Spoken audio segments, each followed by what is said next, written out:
Няма време, 2 часа. Къде? На корабната, на голямата река.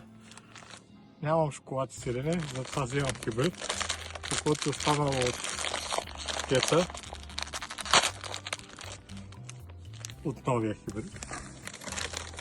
След малко ще го дам на Копринков да го помириши. И една вимба.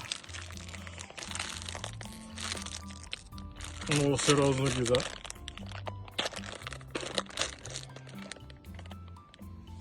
Как мирише? Много интересно. Не мога да го прилича, обаче много интересен аромат. И общо взето това е.